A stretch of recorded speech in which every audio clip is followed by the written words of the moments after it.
Welcome to Distribution Talk with Jason Bader, the show where we dive into the stories, struggles, and solutions from business owners and thought leaders in the wholesale distribution market.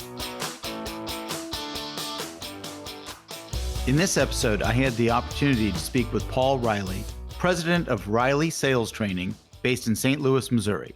Paul and I tend to cross paths on the distribution speaking circuit quite a bit.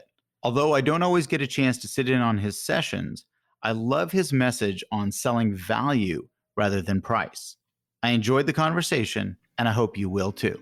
This episode of Distribution Talk is sponsored by InSequel Distribution Software. InSequel prides themselves on their rapid response customer support team. They maintain a very low 1 customer support person per 20 user ratio. Now, I have a long history with this company. I met the lead developer several years ago when he attended my inventory management seminar. He didn't just attend, he absorbed the content. Every couple of years, I head up to their Michigan headquarters to talk about product enhancements and see what they're up to. I always come away impressed. If you're ready to step up to a fully loaded, scalable distribution package at an affordable price, look no further than InSequel Distribution Software at www.insequel.com. That's INXSQL.com. Paul, hey, thanks for coming on the show. Really appreciate it. Absolutely. No, pleasure to be here. Fantastic. With Distribution Talk, we'd love to dive into the background and why did you get involved with distribution in the first place? I know that you've got a little bit of history selling through distribution, but maybe tell me a little bit about your company and why you got into it and how you got involved with Reilly Sales Training. Absolutely. So we've been around for nearly 40 plus years. We have a rich history in the training industry. My father, Tom, he started our company back in the early 80s. And what really got us started was that value-added selling message. And in distribution, it's all about finding unique ways to add value, create value for your customers. And it's interesting that that challenge is still present today. And that's what we aim to do is we help distribution companies find unique ways to add value and stay away from price, right? Which Right, absolutely. And so what kind of got me into that, my background right out of college, my first sales job was selling for a company called Feral Gas Propane in distribution, right? I'm selling the same product as a dozen other competitors. And I feel like that is I want to say probably the most challenging sales environment, but also where you really learn sales professionalism is when you have a product that your customers could potentially buy from maybe a dozen other providers, and you're able to convince them, hey, this is the best solution. I really was drawn to that challenge. And I feel like that's where you really can earn your sales chops is when you're put in that position where the customer has multiple choices and you're forced to be able to show the value that you bring, that your company brings, also the product. Now, it's really interesting. I'm glad that you kind of mentioned that kind of coming out of school, your first job there. I know that a lot of my friends, when we came out of college, a lot of them went to work for copier companies. They went to Xerox or something like that because, they had excellent training programs. A lot of them said, I'm not going to be in this industry the rest of my life, but you've got pretty heavy saturation in that world as well. And they learned a lot of rejection. They understood the leave my office now or I will call the police type of, tactics there, I could always run faster than the cops. So that. Yeah, there you go. And something kind of dawned on me. One of the things that's a little challenging right now is the word sales coming out of college right now. Mm-hmm.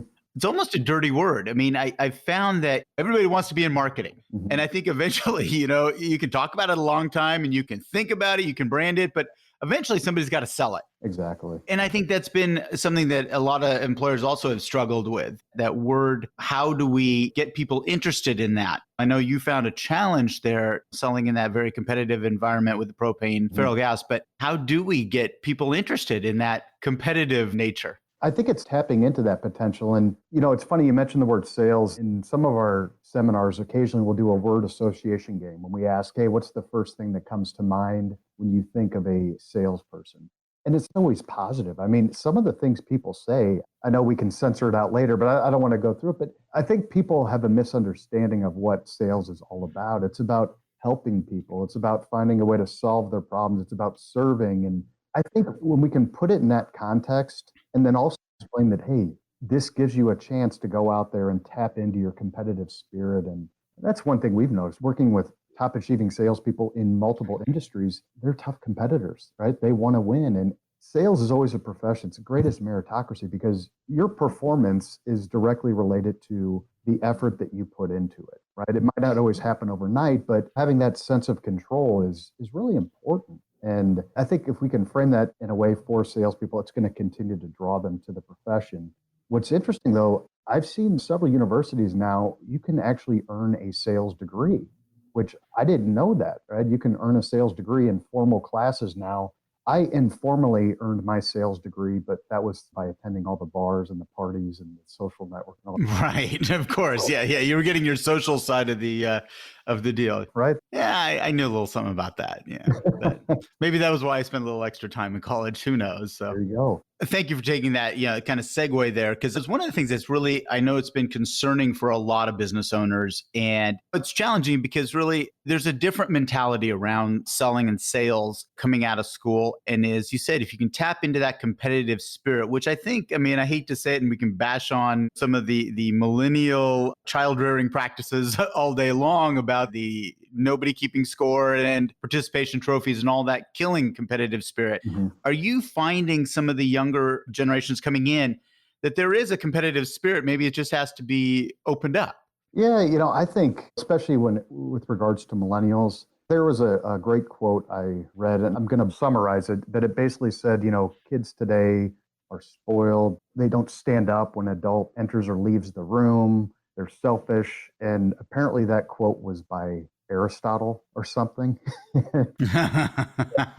The previous generation always seems to bash the next generation coming up. And that I think Right. is the main culprit with any sort of generational change. The salespeople that I train that are in that millennial, I see a competitive spirit just as much as I do with someone who's a Gen X and maybe even a baby boomer as well.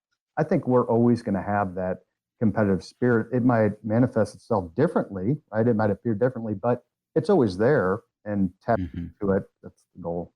So going back a little bit to your background, as you were kind of coming up in the selling environment, you spent time with obviously Feral Gas. That's kind of where you cut your teeth, and that whole deal. And then you moved on to one of my favorite companies to bash or talk about. One of the two company that I grew up competing against heavily, that would be Hilti. So if you could tell me your experience around that one. Hilti, man, what a great company. I really loved working for them, and they really do a wonderful job of training their salespeople. And what's interesting and with the Hilti model, right, they're manufacturer selling direct to the end user. So they do sell through some distribution channels, but it's primarily a direct sales force. And one of the things I learned about Hilti, I went from selling a product like propane, where propane is propane, no matter where you get it, it's a true commodity product, to selling a brand that is considered more of a premium. And so that had some challenges all in and of itself, where it was like, okay, now I'm having to go out there and try to sell a product that could be 20 to 30% more than a competitive offering. And so you have to learn how to communicate that message of value and translate not only the product and services and what they do, but you have to be able to translate that into meaningful impact to the customer. So I really enjoyed my time with Hilti. Spent about 6 years with them, primarily selling in the energy segment, which was a lot of oil refineries, power plants, things like that. Petrochemical type of spaces. Interesting, and again, in my limited understanding of how they go through their selling process, but my understanding is that they have really a world-class selling and training program for those folks coming into the business. That was always, in my opinion, probably one of the biggest competitive advantages was that real emphasis on product knowledge and then the selling process. Has that been your experience? Absolutely. Product knowledge is so critical. Being able to understand the product, being able to use the product, conducting an effective demonstration. But really, they spend a great deal of time training on the product knowledge side of it. And what's interesting with that, our internal research at Reilly Sales Training, we found that knowledgeable expertise is the number one attribute that customers look for from their salespeople. In fact, in rank order, when we asked customers in one of our surveys about what they expect from salespeople, knowledgeable expertise ranked higher than being trustworthy. Interesting. Not to say, hey, go out and lie to your customers, but with this group, knowledgeable expertise ranked higher than being trustworthy, which goes to show you how critical product knowledge is, but application knowledge too, and industry knowledge as well. Interesting. Yeah, I've always known that they excelled at that. But what an interesting kind of segue career for you. I mean, as you mentioned, you're selling a product that is probably 30% more than most products out in the market there. I mean, that really drove you towards this value added selling, and you cannot rely on price being price competitive, period. It's just not going to happen. It's not going to happen. And that's not the way that they would compete. And what's funny, you mentioned really focusing on value added selling. I remember when I went to my pre-training there in Tulsa. I don't know if they still do it in Tulsa or not, but we got a tour of the training facility. And I remember seeing 2 copies of value added selling on the trainer's desk. And that was, I think, maybe the second edition, which my dad had authored. And I called him up. I said, "Hey, Dad, I saw your book over here." And he's like, "Yeah, I think I've done some work with him in the past or something." But Yeah, your dad has been very prolific out there. I mean, I remember growing up and going to sessions, mhm, where he would present. And sadly, I can remember some of the caricatures that he would bring out, the particular sales caricatures mhm. and throw an accent down. It's pretty funny. But yeah, your dad has always been great as a educator and really understanding, distributor, salesperson, and frankly, manufacturer, and really whatever market you guys go into, but Mhm. what they really needed as well. Yeah. So. Well, it's interesting. So growing up, I lived at home right after college while I was transitioning from Ferrellgas to Hilti. My younger brother was in sales and he was at home. So we didn't have family dinners. We had sales meetings every night. Yeah, yeah, I would imagine so. Yeah. It was great. Yeah. So tell me a little bit about now. You've transitioned away from Hilti. You said spent 6 years there, if I recall Yeah. correctly. Yeah. And I sold Yeah. medical equipment for another couple of years as a Okay. manufacturer selling through distribution. So I was trying to help train up the distribution network of salespeople. Then I got into the family business. There you go. Yeah. You spend enough time away that, Mhm. it's time. All right. Come on in, kid. You're ready now. You're ready to come on, take in the family business. Yeah. So speaking of that, you came into the family business. Tell me how that transition went. I mean, your dad, had a fairly big reputation, Oh, a yeah. strong reputation in there. How did you really find your mark, and how have you made this Paul Reilly training versus, Tom Reilly training?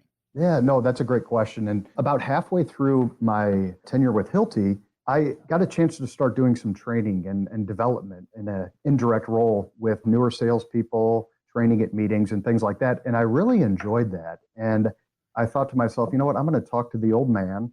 I would like to give it a shot. And so my dad gave me a list of things to consider and to complete. And he said, all right, if you do this, you need more experience, you need more education. If you do all those things, then yeah, we'll bring you over. And the timing was perfect there. And the one thing that was important getting into this business, and you mentioned how do you take it from Tom Reilly to Paul Reilly?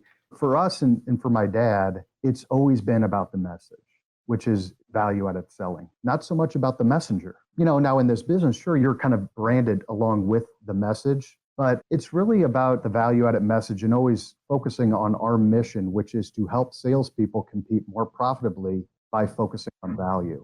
We choose that one particular aspect of sales because that's what we've specialized in for 40 years. So it's continuing to focus on that one key area. And what's amazing is we discover new insights, new ideas all the time to help salespeople get past price. So you said you're in the 4th edition of your value added selling book. So if you wouldn't mind, kind of take me through the process of going through it. I mean, you've got a long standing book history here. Yeah. When you're producing a new edition, what are you doing? What kind of research, or how do you differentiate from previous editions? What kind of things are you doing? A couple of things you got to do is take a look at what are some of the tactical challenges that salespeople continue to face. What are some of the newer challenges that they're facing? And then you got to ask yourself, okay, how can we help them get past this? And at the same time, we still want to make sure that the philosophy of value added selling is still relevant. And that's one of those gut check questions. I remember my dad and I, as I helped co-author this latest edition, we asked ourselves, is this message still relevant today? Those are scary questions to ask because you don't know. Things change so much. And we believe, yeah, there might be a few changes here and there, but the general principles of how you go out there and how you sell professionally and focus on value have not. The tactical execution, the ways you go about it, might change a little bit here and there. But when you look at a new edition of a book, you got to look at it and say, okay, what has changed and how can we help salespeople get past those new challenges? Gotcha. And I would agree. It's interesting. And I'm glad you mentioned that it was a gut check question because has the environment changed enough? And if you listen to enough pundits, they'll tell you it's changed enough. But I don't know if I totally agree with that. I don't know if I buy that hype that the selling environment, especially in the distribution selling environment, Mhm. that it is as different as it was when I was growing up or you were growing up in selling products in the market space. I don't know if I buy that. Yeah, it's interesting. So I was reading a book recently called Sales Truth by a guy, another local author here in St. Louis, Mike Weinberg. And he talks about that, how a lot of pundits out there are saying everything has changed in sales and it's all different. And he disagrees. And the explanation there, and I agree with him, is that a lot of times people try to convince you that things have changed and they try to paint a darker picture because it becomes easier to sell their idea or their process. And I think that's what's going on is people are out there, they're stirring the pot a little saying everything's changed in sales and can't go to market the same way you've been going to market. You got to change everything. And I don't agree with that. Yeah, I don't really buy that either. Now, I will say that slight modifications and looking at different threats coming in, that's fair. Yeah, But to change your entire process that, we're going to ditch all outside salespeople and we're going all inside and we're going to rely on my website to sell everything now. It's not who these folks were. It's not really what made them successful in the first place. exactly. I still believe in the relationship. I still believe that that is absolutely paramount. So you've got a class coming up tomorrow and the next day, actually, if I recall correctly. I mean, you've got your course coming up. This is your open session course. So one of my big questions is who is attending these open sessions that you all do? It's funny you mentioned that. I've got a list of attendees right here.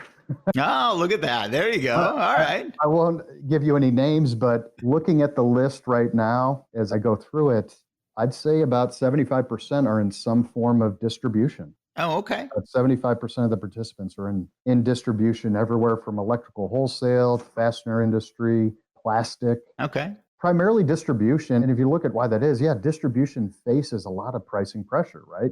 Where they're selling a similar Right. product, if not the same as everyone else. And so they're constantly facing this pressure and are more open to the ideas of how do you sell on value versus just price. And so, that's been a major hurdle, not only in distribution, manufacturing as well, service-based industries. And, you're always going to face it, but distribution. Yeah, I would agree with you. I think distribution definitely faces a lot of that pressure because in a vertical market, the costs of the product are generally known by all. I mean, within a certain degree, whereas in the manufacturing process, those can be wildly different depending on your process. And so I think that the margins in manufacturing tend to be a little more open, and you may have a proprietary product or whatnot that might help as well. But in distribution, it tends to be, well, we already kind of know what the costs are. So the difference between this gross margin and that gross margin really comes down to the effectiveness of that salesperson. Yep. So if you could just kind of throw out, I mean, obviously you don't want to give out the entire secret sauce here, but what is kind of one of those big takeaways that you hope that audience is going to receive? What's something that you would say, hey, go try this? If I could summarize it into a couple of key points, I would say the first tip, just have better conversations with your customers. I know that might sound a little like, hey, well, great advice. How do you do it? Right. So having better conversations with your customers means that you focus the conversation towards your value and away from price. So, for example, I imagine many of the listeners on the podcast here, they're facing pricing pressure every day. They're dealing with procurement buyers or someone else who is purely focused on price. Well, the next time a customer says, hey, Jason, what's your best price on this product here? We want to acknowledge price, but change the conversation to cost. And so how salespeople can do that is they just respond by saying, well, Jason, you're concerned about price because you really want to save on your total cost, right? Is that what your concerns are?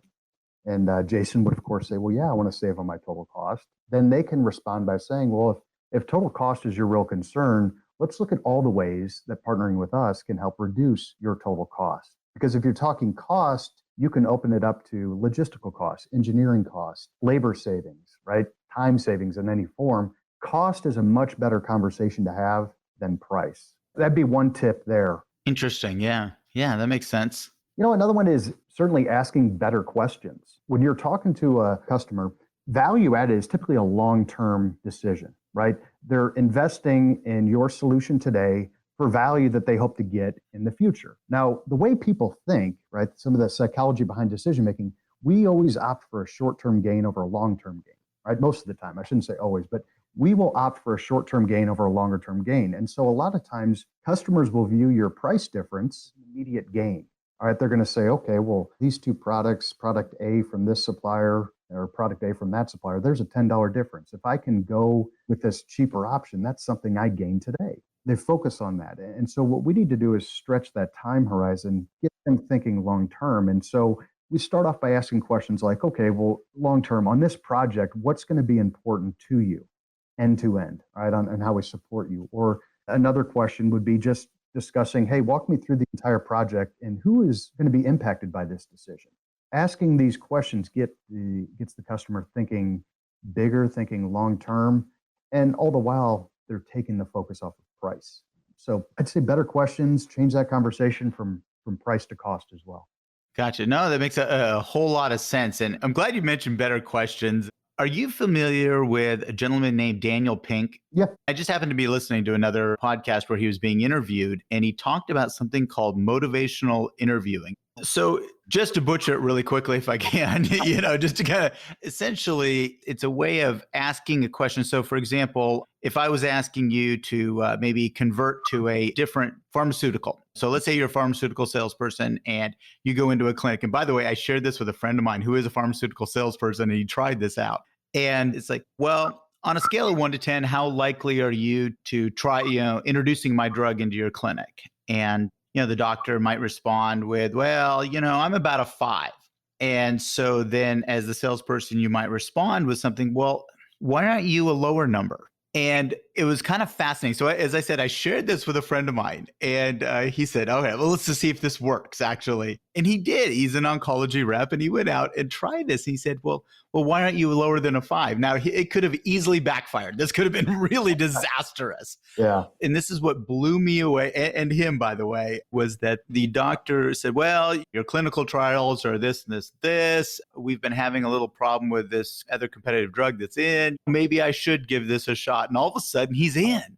We were astounded. I mean, have you ever seen anything like this one?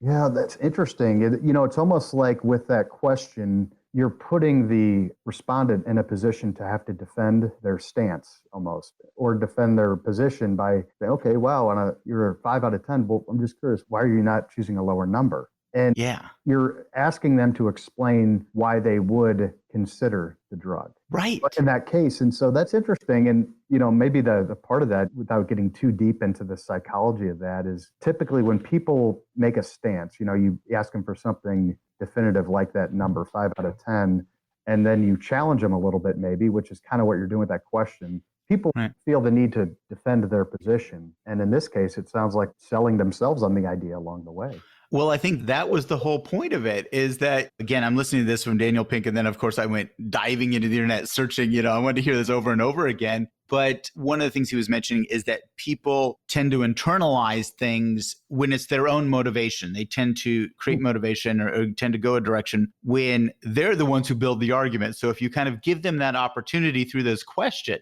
now, obviously, you don't want to be the 1 in 10 guy, all the time. You don't want to use this too much. But I tell you, my friend used it, and he was just blown away that this actually worked. So yeah, I think to your point about asking better questions and really understanding that, how do you ask questions and not fearing the answer either. I mean, I think that there has to be a lot of, I'm ready to go forward with this. So before we wrap up here, tell me a little bit about how people find you and how do we get to participate in the value-added selling, seminars, things like that. Yeah, no, absolutely. Best way, to engage with us, visiting our website, which is actually tomreillytraining.com. And on there, you're going to find a lot of great content, articles that we create, our latest research, some white papers, things like that. Also on there, you're going to see a list of our upcoming training seminars, which, as I mentioned, we got a training seminar that we're going to be doing the next couple of days here. We do that 4 times a year with value-added selling. And then we also will have a coaching program really for sales management, sales leadership. And we'll do another crush price objections type of program there as well. I would always recommend, if you like some of the content you hear and that you're seeing, you can always sign up for our newsletter, and we'll reach out to you, every few weeks with a new article or new content. And then certainly a lot of my time is spent working internally with various companies, helping their salespeople, helping their sales leadership. Nice. Yeah, I tend to find myself in a similar boat. I do open seminars in those as well. I tell you, connecting with that audience, that's the thing, man. Just being able to connect with that audience and see the light bulb go on, that's magic, man. I really enjoy that part of our profession. So Yeah, it's great, man. It's a privilege to be able to do it. That's for sure. well, my friend, hey, thank you so much for taking the time. I look forward to the next time our paths cross out on the distribution world out there. And yeah, good luck with your session tomorrow. Great. Jason, thank you. Thanks for having me today, and all the best. Thank you for listening. If you liked what you heard, consider hitting that subscribe button. Links to sponsors, products, and services mentioned during this episode can be found in the show description area on your podcast application or at www.distributiontalk.com.